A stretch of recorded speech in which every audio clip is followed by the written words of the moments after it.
गेल्या 12 वर्षांमध्ये नरेंद्र मोदी सरकारच्या काळामध्ये अनेक वादळं आली, अनेक आंदोलनं झाली, पण एकाही केंद्रीय कॅबिनेट मंत्र्याला राजीनामा द्यावा लागला नव्हता.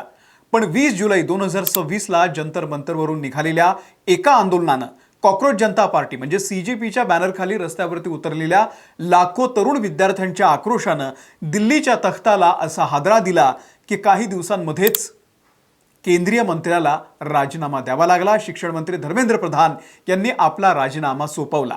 पण प्रश्न हा आहे की केवळ एका मंत्र्याचा राजीनामा घेतल्यानं परीक्षांमधील भ्रष्टाचार आणि पेपर लीक थांबणार आहे का? उत्तर आहे नाही. आणि म्हणूनच सरकारला एकाच वेळी 2 आघाड्यांवरती युद्ध पातळीवरती उतरावं लागलेलं आहे. पहिली आघाडी आहे संसद, जिथे सरकारनं 10 वर्षांची जेल आणि 10 कोटीच्या दंडाची तरतूद असणारं नवीन अँटी पेपर लीक सुधारणा विधेयक 2026 आणलेलं आहे. आणि दुसरं आहे तंत्रज्ञान. परीक्षा पद्धतीला नवीन जन्म देण्यासाठी पेपर लीक रोखण्यासाठी देशातील सर्वात मोठा डिजिटल मास्टर माइंड मैदानामध्ये उतरवलेला आहे नंदन निलेकणी. आजच्या या एक्सप्लेनरमध्ये आपण अगदी सोप्या भाषेमध्ये समजून घेणार आहोत संसदेमध्ये आलेल्या नवीन कायद्यामध्ये नक्की आहे तरी काय, 2 महिन्यांमध्ये तपास आणि 3 महिन्यांमध्ये निकाल देणारी फास्ट ट्रॅक कोर्ट सिस्टीम नेमकी कशी काम करणार आहे, नंदन निलेकणी आणि त्यांची जी ड्रीम टीम आहे ती भारताची परीक्षा पद्धती कशी बदलणार आहे, आणि सगळ्यात महत्त्वाचं या उपायांमुळे खरंच पेपर लीक कायमचं थांबेल का, की हा फक्त एक राजकीय डॅमेज कंट्रोल आहे, यावरती सविस्तर बोलूयात. कारण हा मुद्दा केवळ एका परीक्षेचा नाही आहे, तर देशातील कोट्यवधी तरुणांच्या भविष्याचा आहे. नमस्कार, मी अमोल किन्होळकर. आपण पाहत आहात महाराष्ट्र टाइम्स ऑनलाईन. नीट 2026च्या पेपर लीक नंतर देशभरामध्ये विद्यार्थ्यांचा राग उफाळून आला होता.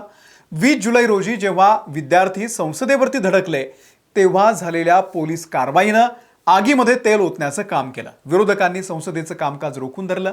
शेवटी पंतप्रधान नरेंद्र मोदी यांनी इंस्टाग्रामवरती येऊन हाय फ्रेंड्स असं म्हणत विद्यार्थ्यांसोबत चर्चा केली. धर्मेंद्र प्रधान यांना राजीनामा द्यावा लागला आणि आता प्रल्हाद जोशी यांनी शिक्षण मंत्रालयाचा पदभार स्वीकारलेला आहे. पदभार स्वीकारताना त्यांनी स्पष्ट केलं की हे क्षेत्र माझ्यासाठी नवीन आहे, मला सिस्टम समजून घ्यायची आहे आणि मोठा बदल करायचा आहे. त्यानंतर आज मंत्री जितेंद्र सिंग यांनी विधेयक लोकसभेमध्ये आणलंय आणि त्यासोबतच विरोधक विशेषतः काँग्रेस आणि डीएमके हे खासदार आक्रमक झालेले होते. डीएमकेनं थेट नीट परीक्षा रद्द करा अशी मागणी लावली, तर काँग्रेसचे खासदार कार्ती चिदंबरम म्हणालेत की हे विधेयक पेपर लीक झाल्यानंतर शिक्षा देईल, पण पेपर लीक होण्यापासून कसं रोखणार आहे, हाच तो मुद्दा आहे ज्यावरती आपण पुढे बोलणार आहोत. पण त्याआधी समजून घेऊयात की या नवीन विधेयकामध्ये नेमक्या कोणत्या कडक तरतुदी आहेत. सरकारनं लोकसभेमध्ये मांडलेलं पब्लिक एक्झामिनेशन्स अमेंडमेंट बिल 2026 हे 2024च्या कायद्यापेक्षा कित्येक पटीनं अधिक कडक आहे.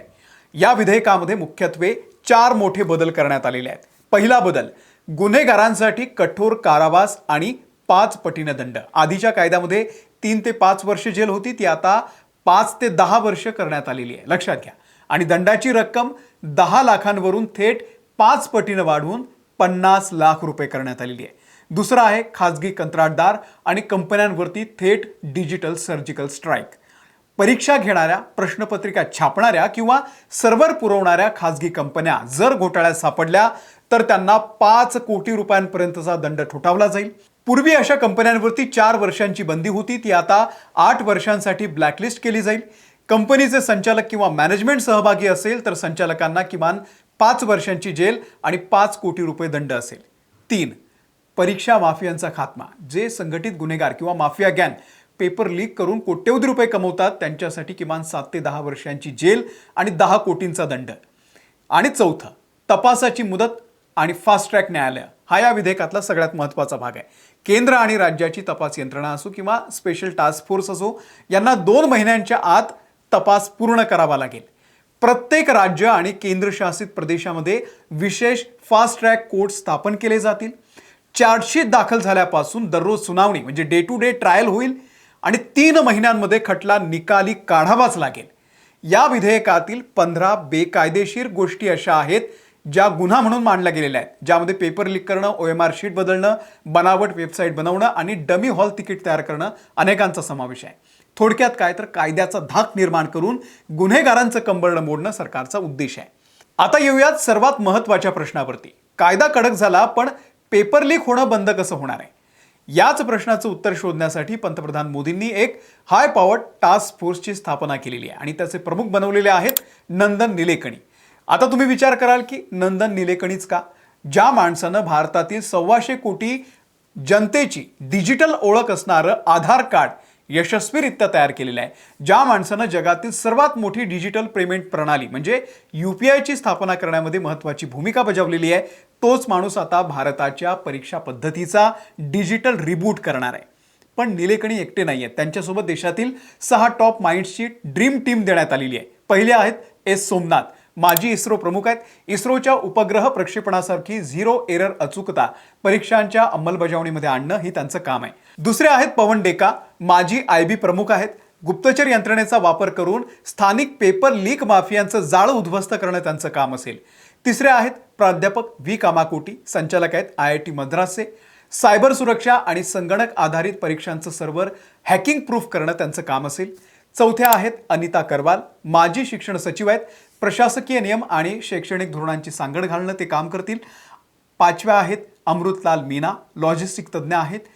प्रश्नपत्रिकांची सुरक्षित वाहतूक, सप्लाय चेन सिक्युरिटी मजबूत करणं ही जबाबदारी वाटून देण्यात आलेली आहे.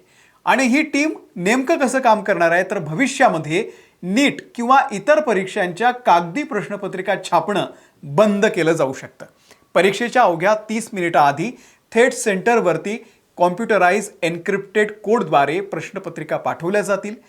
कॉम्प्युटर बेस्ड टेस्ट म्हणजे CBTचा वापर वाढवला जाणार आहे. डमी परीक्षार्थी बसू नयेत म्हणून त्यावरती आता फेस रिकग्निशन आणि AI CCTV सर्व्हिलन्सची मदत सुद्धा घेतली जाणार आहे.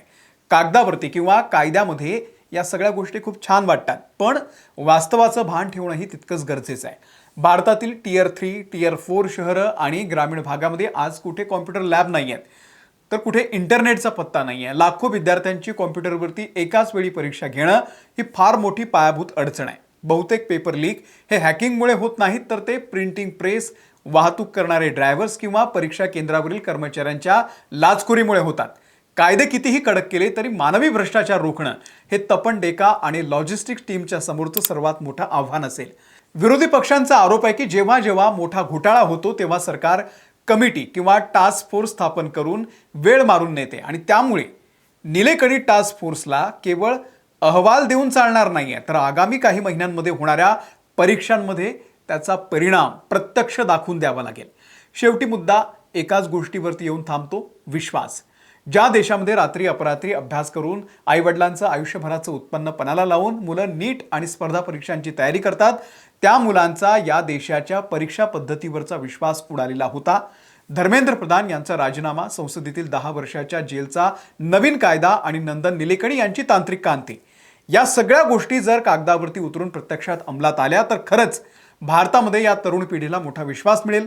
तुम्हाला काय वाटतं? नंदन निलेकणी यांच्या तंत्रज्ञानामुळे आणि 5 ते 10 वर्षांच्या कठोर शिक्षेच्या कायद्यामुळे खरंच भारतातील पेपर लीक कायमचे बंद होतील का, की अजून काही कडक पावलं उचलण्याची गरज आहे? आम्हाला कमेंट बॉक्समध्ये नक्की सांगा. व्हिडिओ तुम्हाला आवडला असेल तर तुमच्या विद्यार्थी मित्रांसोबत, पालकांसोबत तुम्ही शेअर करा आणि आपले परखड मत खाली कमेंट बॉक्समध्ये नक्की सांगा. आमच्या महाराष्ट्र टाइम्सच्या YouTube चॅनलला जर तुम्ही सबस्क्राईब केलेलं नसेल तर सबस्क्राईब करा. फेसबुक आणि ट्विटरवरती आहोत, तिथेही आम्हाला फॉलो करा. धन्यवाद.